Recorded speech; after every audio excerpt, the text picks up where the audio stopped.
150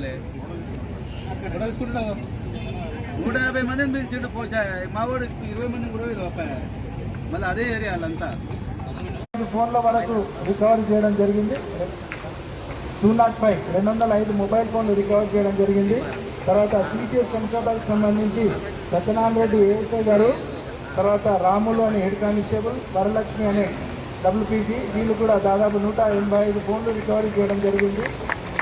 మాకు అంటే ఫోన్ చేయగానే ఎవరు తీసుకొచ్చి ఇవ్వరండి. మేము దానికి చాలా కష్టపడాల్సి వచ్చింది. మా వాళ్ళు చాలా కష్టపడి మీ ఫోన్లు వాళ్ళ ఫోన్ల లాగా భావించుకొని రికవరీ చేయడం జరిగింది. మీడియా మిత్రులకు నా ఒక చిన్న విన్నపం ఏంటంటే, మీరు కూడా వాళ్ళు ప్రజలు ఏదో ఆలోచనలో ఉండి పోగొట్టుకోవడం జరుగుతుంది. కావాలని ఎవరు పోగొట్టుకోరు. ఏదో ఆలోచనలో మార్కెట్లో పోయి కూరగాయల మీద ధ్యాసతోని, తర్వాత షాపింగ్ మాల్స్లోకి పోయి ఆ ధ్యాసతోని మొబైల్ ఫోన్లని పోగొట్టుకోవడం జరుగుతుంది. కావాలని ఎవరు పోగొట్టుకోలేదు. కానీ అయినా మేము కష్టపడి ఇన్ని ఫోన్లు రికవరీ చేయడం జరిగింది.